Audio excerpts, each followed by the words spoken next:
Hey guys, and welcome back to Sailing with the Jameses. If you're new here, we are a family of three who normally live full-time on our sailboat. But right now, we've temporarily swapped the ocean for the Australian Outback. Last week, we picked up a hire car in Darwin. How cool is this car? Smells brand new. And kicked off an inland road trip, trading nautical miles for kilometers as we make our way to Broome. We left you last in Timber Creek after soaking up the Catherine Hot Springs, camping under the stars, and taking in some epic views. Today we're hitting the road, heading west towards the Western Australian border towards Kununurra, and eventually rolling into Broome, where we're gonna sit down and share why exactly we've come here. So buckle up, let's get going.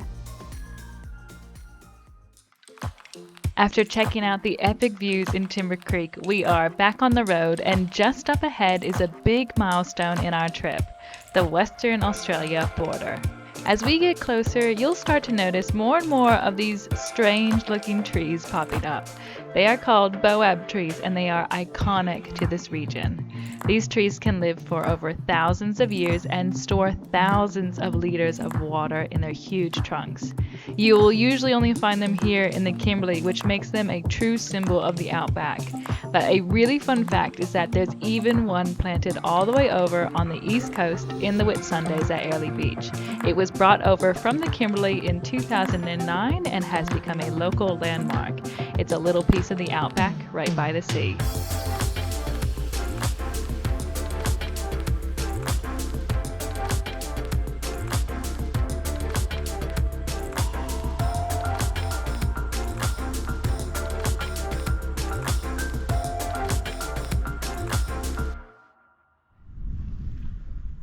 Okay, so a couple weeks ago we put it out to you guys whether or not we should get some stickers, and unanimously you guys said yes. Well, on this road trip this is a perfect example of where to put the sticker. So we got some ordered, they arrived in Darwin, and we're gonna put it on the WA sign. So we are at the border, and we're gonna put it on up here. And I'm going to get a little help from a little wee one. I'm gonna put you up on my shoulders. You able to do it? There's the sticker. Ready? All the way up there.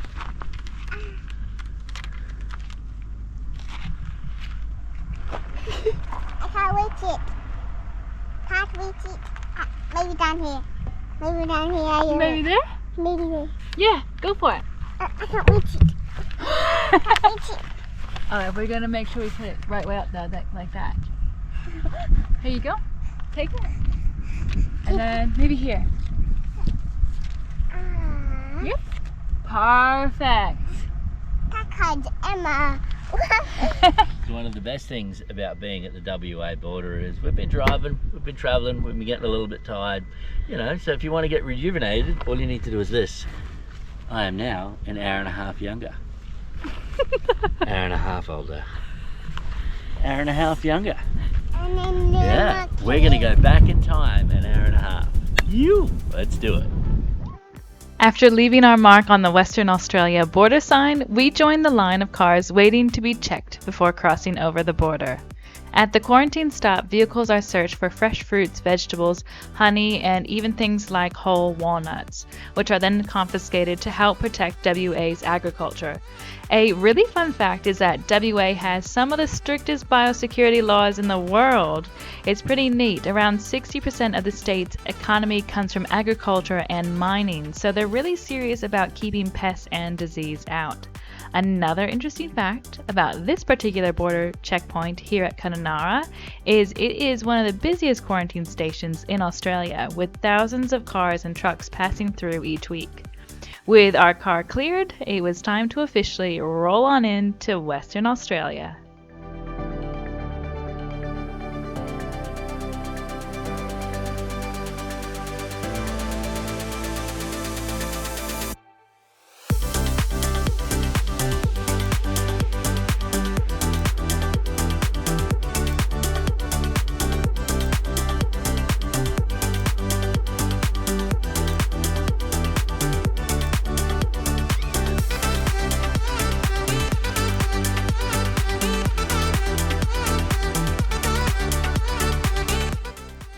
From the highway just before Connemara, we're going to turn off and make our way to the epic Lake Argyle.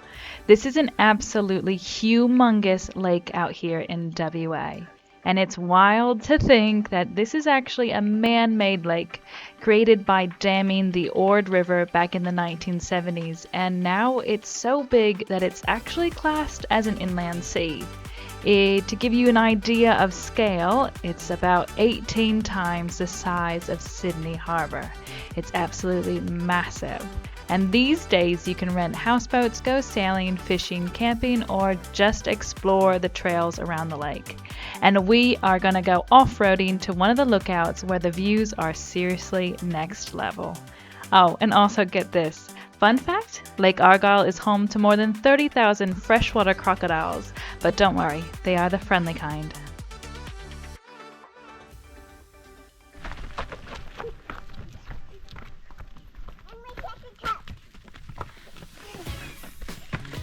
At Connemara, we head up to the lookout, and honestly, it is one of the best views in town.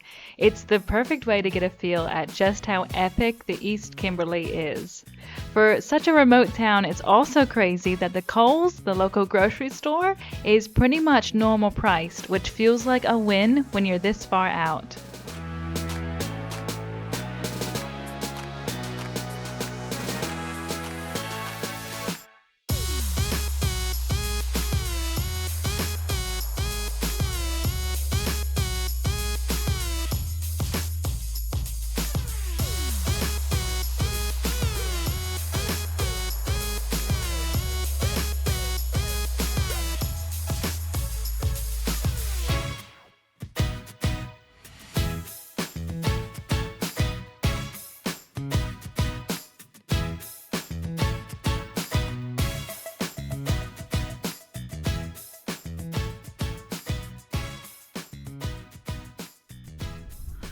Okay guys, we are all set up for tonight. So everything is crammed in the front of the car like so. And both are crammed. We've got both the doors open on either side for a bit of airflow through. Come to the back. The air mattress is set up. This is where we're sleeping. So the trade-off is though, not so comfortable. Well, it's doable, but look at this view, it's amazing. And the cliff edge is right here. So when we wake up, we just look out at the beautiful gorge.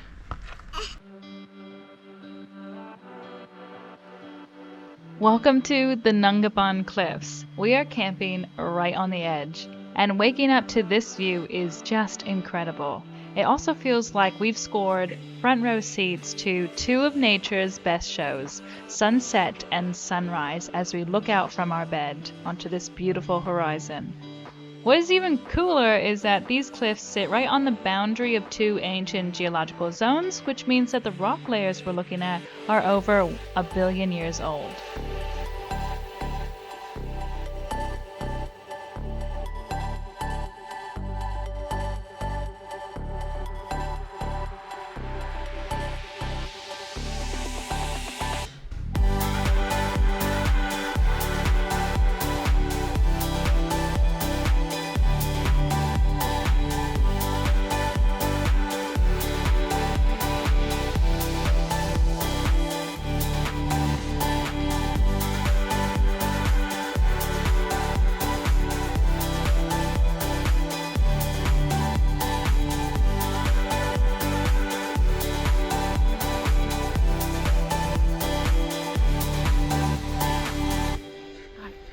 Come check this tree out. This is a Boab tree or a bottle tree. Boab is the name, but this tree was used as a prison. Got a really big significant history, and the Aboriginals used to use it as a prison in transit to Derby.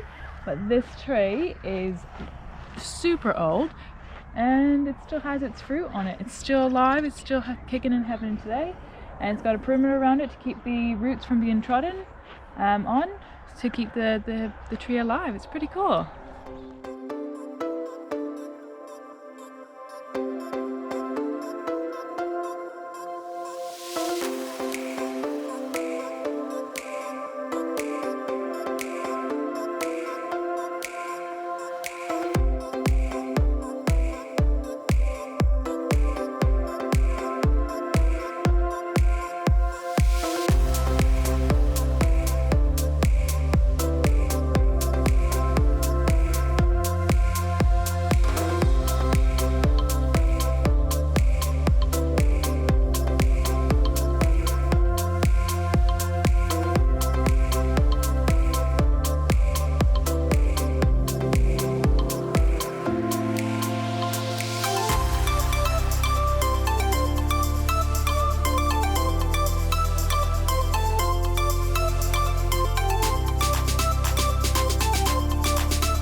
We've just stopped here at Derby to have our nice morning coffee.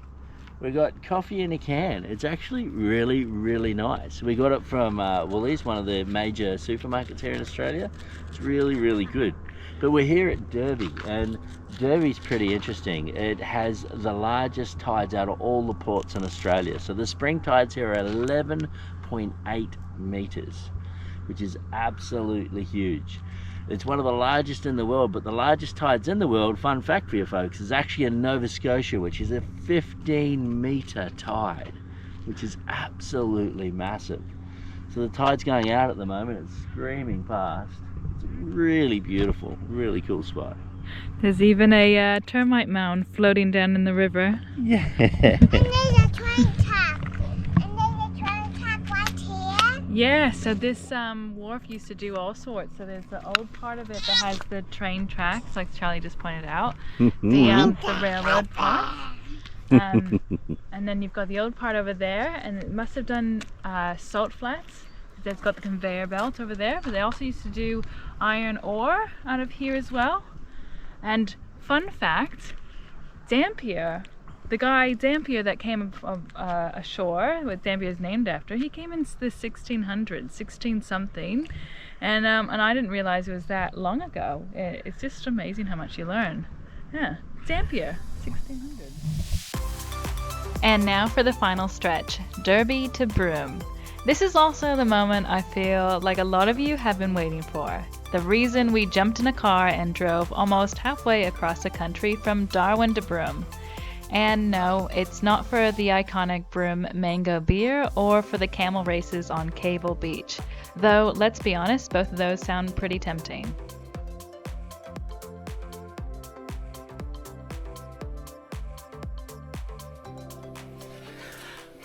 Alright guys, so why did we come to Broome? Well, we came to Broome because Broome is on the way to Perth. It is indeed, and we hired a car from Darwin, and we are going to be going to, we brought it to Broome here, and then we are picking up a camper van. Yeah, we thought the car would be a really neat experience. It was actually a little bit tougher to sleep in than we thought.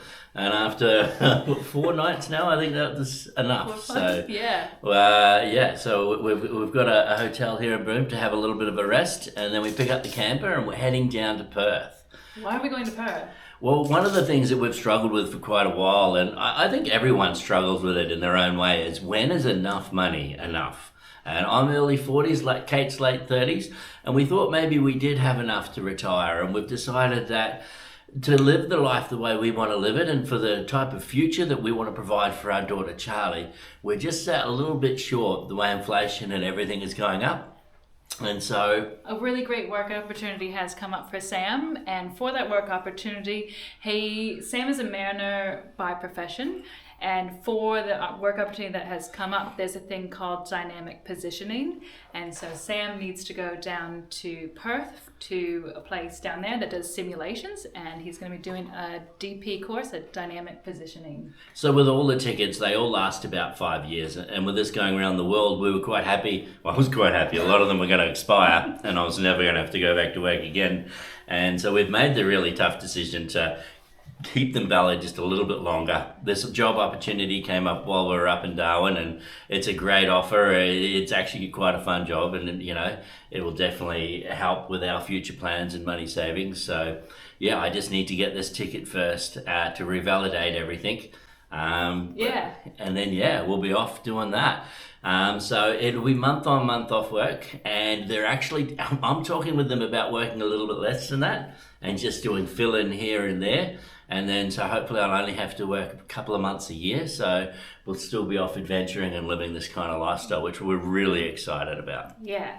And so dynamic positioning, the course that you're doing, is quite interesting because it's a ship, and dynamic positioning is like keeping the boat exactly where it is. Yeah, a computer can drive it better than I can. So yeah, essentially that's what it is. And what happens with the training, every 5 years everything needs to be revalidated, and you need to do courses and things like that. And we're down there getting the course, and then we'll be out at work, and Yeah, and then what this means for our adventures and everything, we're not leaving the sailing world, we're not buying a house on land, we are sticking with boats, we are... which I'm very happy with, very, very, very happy with. So I'm going to be honest, guys, that was one of my fears, is that if we, didn't keep pushing forward and heading off now, that maybe we would buy a house and the dream would be over. But no, I'm very lucky Kate's on board with keeping on doing this. So yeah, which is what I want to do. I want to keep doing it until I can't, basically. So this is awesome. And if we have a bit more money, it obviously makes things easier, and we'll be able to keep doing it for a lot longer. So we will still have a boat, we'll live full time on a boat, we'll still be adventuring, we'll just also be going back to work to earn a little bit more money. Here and there, hopefully. Yeah, that's the plan anyway. We'll keep you posted with how it goes.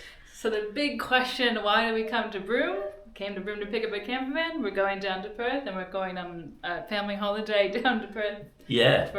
For a class, for revalidation. Exactly. It had to come down anyway, so we figured why not make a family holiday of it and all come together. So it's been great. It's been a lot of fun so far. I imagine it's going to be really cold down south, but it's quite warm up here, so I'm looking forward to the cool. So that'll be really nice. We'll cruise down there, have a few adventures along the way, and awesome. Head back to the boat. Yeah. If you guys have any questions at all, drop them in the comments below. We're more than happy to answer anything, any boat questions, any mariner questions, any sailing family questions, anything like that. Drop them below.